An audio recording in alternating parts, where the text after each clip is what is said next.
কংগ্ৰেছে যে টেপ ওলাই আছে, ফোন কল ওলাই আছে, টকা পইচা লৈ টিকট দিয়া ওলাই আছে, মণ্ডল প্ৰেসিডেন্টৰ কাৰণে মাৰামাৰি, ব্লক প্ৰেসিডেন্টৰ কাৰণে মাৰামাৰি, আৰু আহমেদাবাদৰ অধিৱেশনতো কংগ্ৰেছৰ এমপিয়ে কৈছে যে কংগ্ৰেছত বোলে দুই তৰপীয়া মানুহ আছে। তাৰমানে কংগ্ৰেছ যে এটা উপযুক্ত প্ৰাৰ্থী নহয়, সেইটো পাৰ্টি নহয়, দল নহয়, সেইটোতো আহমেদাবাদত কংগ্ৰেছৰ অধিৱেশনত কংগ্ৰেছৰ এমপিয়ে ৰাহুল গান্ধীৰ আগতেই কৈ দিছে যে আমাৰ পাৰ্টিটোৰ অৱস্থা ভাল নহয়, ইয়াত গোটেই বিজেপিৰ মানুহেদি ভৰি আছে। সেইটোতো তেওঁলোকে নিজেই স্বীকাৰ কৰি লৈছে। না, আমাৰতো সব ৰেডি। 21 তাৰিখৰ পৰা আমাৰ কেম্পেইনৰো মিটিং ঠিক হৈ গ'ল।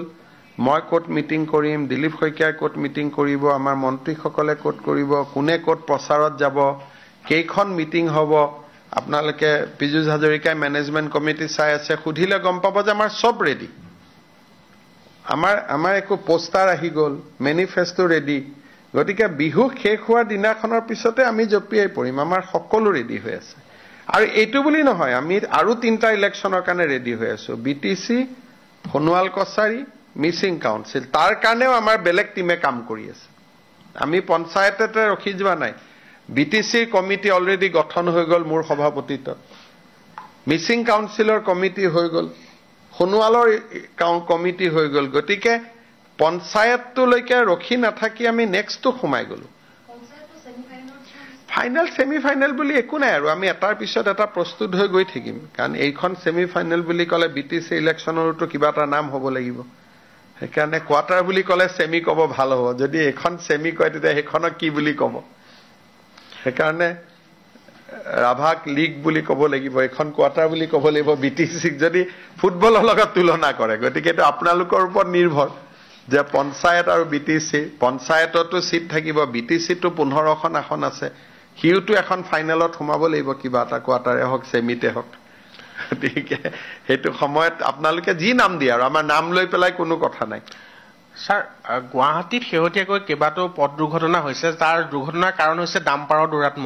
ডাম্পাৰক কোনো ফালৰ পৰা নিয়ন্ত্ৰণ কৰা আজিৰ পৰা গুৱাহাটী পুলিচে ডাম্পাৰ বিলাকক দিলোৱাৰে দুটা ডাম্পাৰ আছে নহয়, সমস্যা হৈছে। এইটো ধৰিলাক আপোনালোকে ক'ব সাংবাদিকৰ ওপৰত অত্যাচাৰ কৰিলে বুলি।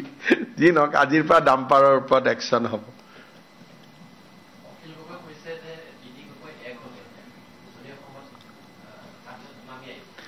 নহয় কিয় এক? যদি এক হলে চুমানি আহিব, কি কয় চুনামি। যদি এক যদি হয় তাহলে হ'বতো লাগে না, নহয় কিয় তেওঁলোকে? সেইটো পেপাৰক কিয় ক'ব লাগে? 3জনে বহি এক জেগাত ভাত পানী খাই দিলেইতো এক হৈ গ'ল, হয় নহয়? মই জানো 3জনে পিছত এইটো ঠিক কৰিব লাগে যে নিজৰ ল'ৰা ছোৱালীক 3জনৰ মাজতে পৰিয়ালতে বিয়া বাৰু দিয়া, এনেকুৱা এটা, আৰু তেতিয়া সম্পৰ্কটো আৰু ভাল হৈ যাব, হয় নহয়? গতিকে একদম পাৰ্মানেণ্ট সম্পৰ্ক গঢ়ি তুলিব লাগে। তেওঁ ক্ষমা খুজিছে। এতিয়া কি কৰিব? সেইটোৱে অৱস্থা কংগ্ৰেছৰ, যে মই কাকো টিকট দিব নোৱাৰিলো, মই ক্ষমা খুজিছো। আপোনালোকে এই 26লৈকে কংগ্ৰেছৰ অসমত ভৰি দিব নোৱাৰে। কাৰণ কিহৰ কাৰণে? আমি ইমান কাম কৰি গৈ আছো, পুৰা মানুহে ৰাইজৰ আশীৰ্বাদে বিজেপিৰ লগত আছে। এইবিলাক যে হৈ আছে, কিয় হৈ আছে? ফ্ৰাষ্ট্ৰেশ্যনৰ কাৰণে। এতিয়া যোৰহাটত, শিৱসাগৰত, ডিব্ৰুগড়ত, নগাঁৱত, ডিব্ৰুগড়ত, তেজপুৰ, এইবিলাকতো তেওঁলোকে চাৰেণ্ডাৰ কৰিছে। গণ্ডগোলো যিখিনি লাগি আছে অকল মাইনৰিটি এফেক্ট বেছি থকা জিলাকেইখনৰ পৰাহে খবৰবোৰ পাই আছে। সেইকেইখন জিলা যদি নাই তেতিয়াতো কংগ্ৰেছৰ বাতৰিও নাই। গতিকে কংগ্ৰেছে অকল সংখ্যালঘু অধ্যুষিত এৰিয়াবিলাকৰ পৰাহে গণ্ডগোলৰ বাতৰি আহি আছে, বাকী জেগাতো তেওঁলোকৰ সাৰ খুৰে নাই। আৰু এইবাৰতো মই ভাবো যে মাইনৰিটি এৰিয়াতো তেওঁলোকৰ ৰিজাল্ট বেয়া হ'ব। এইবাৰ আমাৰ তাতো ৰিজাল্ট ভাল হ'ব। বহুতবিলাক মাইনৰিটি এৰিয়াতো আমি ভাল কৰি জিকিম।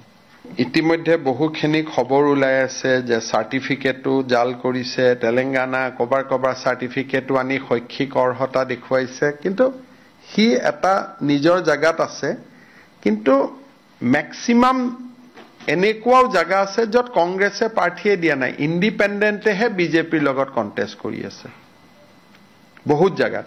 সেইকাৰণে লাষ্ট ডে অফ উইথড্ৰয়েলৰ দিনাখন আপোনালোকে ষ্টেটিষ্টিক্স পাব আৰু জিলা পৰিষদ পৰ্যায়তো 10-12টা সমষ্টিটো ইতিমধ্যে বিজেপি বিনা প্ৰতিদ্বন্দ্বিতাই নিৰ্বাচিত হৈছে আৰু মই ভাবো যে পঞ্চায়তত আমাৰ ৰিজাল্ট খুবেই ভাল হ'ব আপোনালোকে চাওক যে বিজেপি ইমান ডাঙৰ পাৰ্টি আমি টিকট দিলো কতো এটা ধৰ্ণা নাই কতো এটা স্লোগান নাই কতো মাটিত বেজিটো পৰিলেও শব্দ হয় কিন্তু আমাৰ দলত মিত্ৰজোঁটৰ লগতো আমাৰ এলায়েন্স হল আমি এজিপি লগত এলায়েন্স কৰিছো গণশক্তিৰ লগত এলায়েন্স কৰিছো ৰাভা যৌথ মঞ্চৰ লগত এলায়েন্স কৰিছো কতো এটা শব্দও হোৱা নাই আৰু আমাৰ নিজৰ দলৰ পৰা আমি ইমান টিকট দিছো কিন্তু কোনো ধৰণৰ শব্দ এটাও হোৱা নাই আৰু ই প্ৰমাণ কৰে যে ভাৰতীয় জনতা পাৰ্টি 2026ৰ কাৰণে আমি কোনটো লেভেলত প্ৰস্তুত হৈ আছো